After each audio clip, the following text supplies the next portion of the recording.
Introduction to Azure Service Chaining. Welcome to the channel. Please consider subscribing. I produce videos daily covering a wide variety of cloud topics with a focus on networking. Also, hit the bell icon to get notified of new videos. Today, we're beginning a comprehensive 5-part series on Azure Service Chaining with Gateway Transit. This first part focuses on understanding the architecture and visualizing traffic flows in detail. By the end of this video, you'll have a complete mental map of how packets traverse through your Azure network. Service chaining is one of those concepts that sounds simple but has profound implications for enterprise security. Imagine you're building a secure network where every packet must pass through multiple security checkpoints, a firewall for basic filtering, an IDS/IPS for threat detection, maybe a DLP solution for data loss prevention. Without service chaining, you'd struggle to enforce this inspection order consistently. Gateway Transit adds another layer of sophistication. Instead of deploying expensive VPN or ExpressRoute gateways in every spoke network, you deploy one in your hub and share it across all spokes. This can save thousands of dollars per month while simplifying your network architecture. In this first part, I'll show you the complete architecture, then dive deep into traffic flows with detailed diagrams that show every routing decision. You'll see exactly how a packet travels from a spoke virtual machine to on-premises, between spokes, and even to the internet. These mental models are crucial for troubleshooting and design decisions. Let's start by understanding why traditional hub and spoke isn't enough and how service chaining transforms it into an enterprise-grade security architecture. Before diving into service chaining, let's understand the problem it solves. In a traditional hub and spoke architecture without service chaining, you face several critical limitations that I've seen cause real security incidents. Look at this diagram showing traditional routing. When Spoke Virtual Machine 1 wants to reach Spoke Virtual Machine 2, Azure's default behavior with VNet peering is to route directly between spokes if you enable allow forwarded traffic. This sounds efficient, but it completely bypasses your security controls in the hub. Your expensive firewall and IDS systems sit idle while potentially malicious traffic flows freely between spokes. The diagram shows three major problems. First, the red path shows interspoke traffic bypassing security.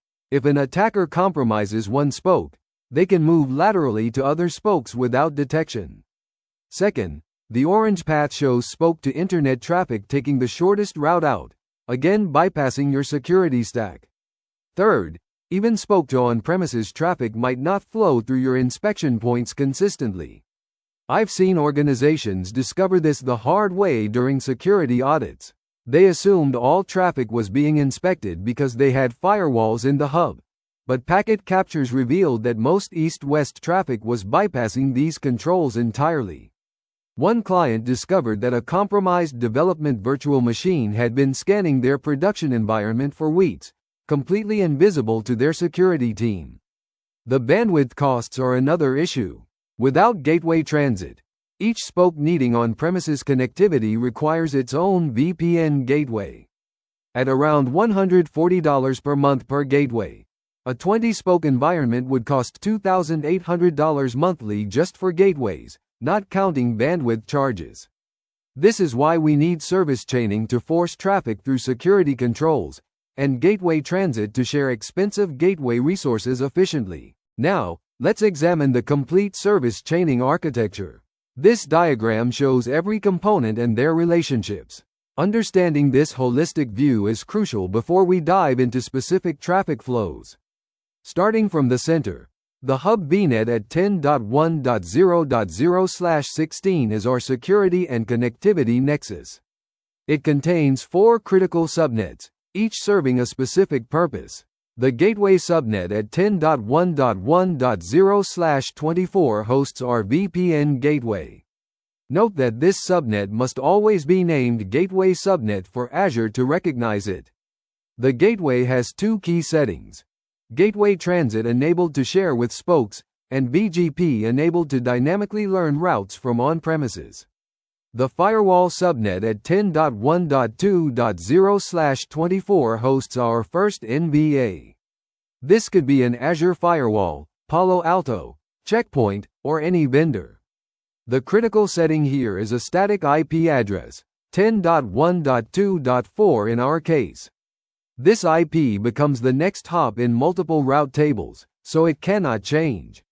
The IDS/IPS subnet at 10.1.3.0/24 hosts our second NBA for deep packet inspection. Again, a static IP of 10.1.3.4 is crucial. Some organizations add additional NBAs here, for example a DLP solution or a web proxy. The pattern extends to any number of chained appliances. The management subnet at 10.1.4.0/24 is often overlooked but important. It hosts jump boxes, management tools, and monitoring solutions. It typically has different routing rules to allow administrators to bypass the service chain for management tasks. The three-spoke VNets at 10.2.0.0/16, 10.3.0.0/16, and 10.4.0.0/16 represent different environments, for example, development, testing, and production. Each connects to the hub through VNet peering with specific settings we'll explore. The key is that spokes cannot communicate directly. All traffic must traverse the hub and therefore the service chain. On premises at 10.0.0.0/16 connects through IPsec VPN, though this pattern works identically with ExpressRoute. The local network gateway defines what networks exist on premises, which is critical for proper routing. Let's trace the complete path when a VM in Spoke 1 communicates with an on-premises server. This is one of the most common scenarios, and understanding every hop helps tremendously during troubleshooting. Our journey starts when VM1 at 10.2.1.4 initiates a connection to an on-premises database at 10.0.1.50. The VM itself has no special configuration, it simply tries to reach 10.0.1.50 as if it were any other destination. The magic happens in the network layer. Step 1. The packet leaves the VM and hits the subnet's associated route table, RT spoke. This route table has a rule. Quad 0/0 points to 10.1.2.4. This catches all traffic not destined for the local VNet and sends it to our firewall. Without this user-defined route, the traffic would use Azure's system routes and potentially bypass our security controls. Step 2. The packet arrives at the firewall's network interface. Because we enabled IP forwarding, the firewall accepts this packet even though it's not the final destination. The firewall applies its security policies, perhaps checking if Spoke 1 is allowed to access on-premises databases, validating the protocol, or checking for malware signatures. Step 3. If approved, the firewall doesn't send the packet directly to on-premises. Its route table, RT firewall, has a rule. 10.0.0.0/16 points to 10.1.3.4. So the packet goes to the IDS/IPS for deeper inspection. Step 4. The IDS/IPS performs more sophisticated analysis, behavioral analysis, signature matching, perhaps SSL inspection if configured. Its route table, RTIDS, says 10.0.0.0/16 points to the virtual network gateway. This sends approved packets to the VPN gateway. Step 5. The VPN gateway encapsulates the packet in IPsec and sends it through the tunnel to on-premises. The return traffic follows the exact reverse path, ensuring symmetric routing and consistent security inspection in both directions. Notice how user-defined routes override Azure's default behavior at each step, creating our service chain. Interspoke communication is where service chaining really proves its value. Without it, spoke-to-spoke traffic would either be blocked or would bypass security. Let me show you how we force this traffic through our security stack. Imagine VM1 in Spoke 1, the development environment, needs to access a web service on VM2 in Spoke 2, the testing environment. In many organizations, this represents a critical security boundary, as you don't want compromised development systems freely accessing test data. The packet starts at VM1, at IP address 10.2.1.4, and is destined for VM2 at 10.3.1.4. VM1's subnet has our standard spoke route table with a default route of quad 0/0 that points to 10.1.2.4. Since the destination IP of 10.3.1.4 doesn't match any local routes, it matches this default route and heads to the firewall. At the firewall, something interesting happens. The firewall's route table needs a specific route for spoke 2, 10.3.0.0/16, which points to 10.1.3.4. Without this explicit route, the firewall might try to use its default route or Azure system routes, potentially creating a routing loop. The firewall checks its inter-spoke policies, for example, whether development systems can access specific testing services on certain ports. The IDS/IPS receives the approved packet and performs deep inspection. This is crucial for detecting lateral movement in a breach. The IDS might look for unusual access patterns, data exfiltration attempts, or malware communication. Its route table has a route for 10.3.0.0/16 that points to VNet local, meaning it can use Azure's native routing to reach spoke 2. But wait, how does the packet actually get to spoke 2? Through VNet peering. The hub is peered with spoke 2, and because we enabled the allow forwarded traffic option on both sides of the peering, the hub can forward packets that didn't originate from itself. The return traffic from VM2 to VM1 follows a similar path. VM2's subnet also has a route table pointing to the firewall, ensuring symmetric routing. This bidirectional inspection is critical for stateful security appliances and connection tracking. Internet-bound traffic from spokes presents unique challenges and opportunities. This flow showcases how service chaining provides centralized internet egress, consistent security policies, and simplified compliance. Let me walk you through the details. When virtual machine 1 in spoke 1 tries to reach a public website, for example at 8.8.8.8, the journey begins just like other traffic flows. The spoke's route table catches this with a route for quad 0/0 which directs it to 10.1.2.4, sending it to our firewall. This centralized internet egress is a key benefit, because all internet traffic from all spokes exits through one single, controlled point. The firewall becomes your internet security gateway. It might apply URL filtering, checking if the destination is allowed. It could perform SSL inspection, decrypting HTTPS to scan for threats or data loss. User identity might be validated if you have integrated with Azure AD. The firewall also logs this access for compliance, which is critical for regulations that require internet activity monitoring. Once the firewall approves the traffic, the packet continues to the IDS/IPS system as usual. For internet traffic, the IDS might focus on different threats, such as command and control communications, data exfiltration patterns, or cryptocurrency mining. It's looking for threats that typically communicate with external servers. Now, this is where the routing gets interesting. The IDS/IPS route table needs a route for quad 0/0 that points to the virtual appliance at 10.1.2.10. This is the firewall's external interface, or a load balancer if you have multiple firewalls. So why do we send it back to the firewall? Because the firewall performs NAT for all internet traffic. The firewall receives the packet on its internal interface, applies NAT to translate the private source IP to its public IP, and then sends it to the internet. Return traffic follows the reverse path, with the firewall performing reverse NAT to restore the original spoke virtual machine as the destination. This pattern provides consistent security policies, centralized logging, simplified compliance, and reduced public IP consumption.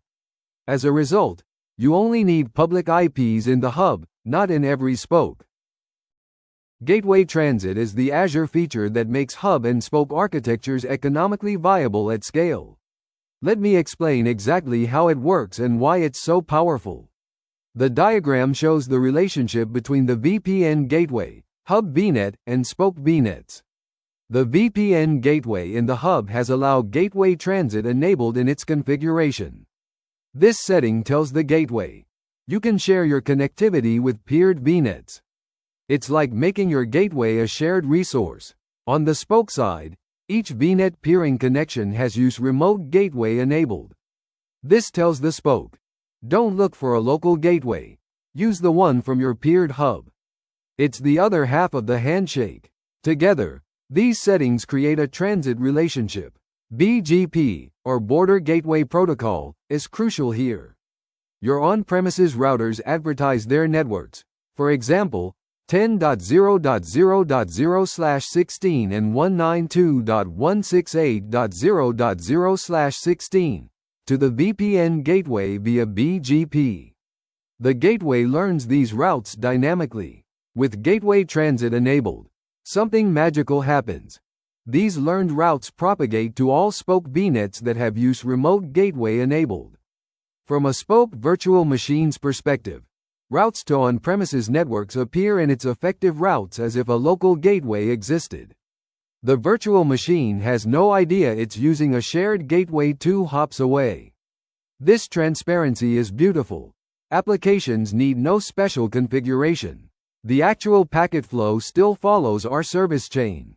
Gateway transit just provides the routing intelligence. When a spoke virtual machine sends traffic to on-premises, it still goes through the firewall and IDS/IPS as we configured. Gateway transit ensures the spoke knows that on-premises networks are reachable. Cost savings are substantial. A VPN GW2 costs about $140 per month. With 20 spokes, individual gateways would cost $2,800 per month. With gateway transit, you pay for one gateway plus minimal bandwidth charges, often resulting in 90% plus savings. Understanding how multiple route tables interact is crucial for troubleshooting service chains. This diagram shows all route tables and their rules, helping you visualize the complete routing logic. We have 5 distinct route tables in our architecture, each serving a specific purpose. Let's examine each one and understand how they work together to create our traffic flows. The route table for the spokes, applied to all spoke subnets, is our simplest but most important table. It has one rule. Quad 0/0 is routed to 10.1.2.4. This catches all non-local traffic and starts the service chain. The beauty is its simplicity, as spokes don't need to know about the complex routing in the hub. The route table for the firewall, applied to the firewall subnet, has multiple rules. One rule sends traffic for 10.0.0.0/8 to 10.1.3.4, directing this RFC 1918 private traffic to the IDS/IPS. Another rule routes 192.168.0.0/16 to 10.1.3.4, handling our second on-premises range. These rules ensure all east-west and north-south traffic gets inspected by both appliances. The route table for the IDS, applied to the IDS/IPS subnet, has the most complex routing. A rule routing traffic for 10.2.0.0/16 to VNet local allows reaching spoke 1 through peering. Similar rules exist for other spokes.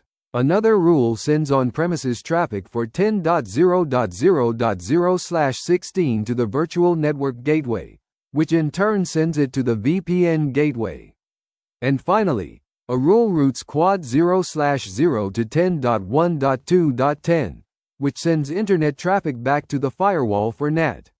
The route table for management, applied to the management subnet, might have a rule to route quad 0/0 directly to the internet.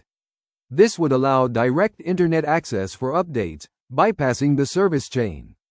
This is a calculated security trade-off for operational efficiency. Note that you cannot associate a route table with the gateway subnet itself, as Azure manages its routing automatically. Attempting to associate a route table with the gateway subnet will fail. This is why proper route configuration in other subnets is critical, since you can't override the gateway routing. The key insight is that each route table builds upon the previous one, creating a chain of routing decisions that implements our security architecture. Let me show you how to verify your service chain is working correctly using effective routes.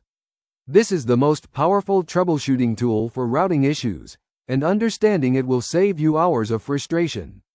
Effective routes show the actual routing table applied to a network interface after all route sources are processed. This includes system routes, which are Azure's defaults, custom routes, like your UDRs, and BGP routes from gateways. The order of precedence is crucial. Custom routes override BGP routes, which in turn override system routes. Looking at our Spoke virtual machine's effective routes, you'll see several entries. First, you'll see 10.2.0.0/16 with the status of active and a next hop type of VNet local. This is a system route for the local VNet. It has the highest priority, ensuring local traffic stays local. Next is 10.0.0.0/16, with the status active and a next hop of virtual network gateway. This BGP route came from Gateway Transit, proving on-premises connectivity works. The critical entry is quad 0/0 with the status active and a next hop of 10.1.2.4. This is our custom route, overriding Azure's default internet route. It forces all non-local traffic to the firewall, which implements our service chain. Without this, you would see quad 0/0 with a status of active and a next hop of internet, meaning traffic would bypass security.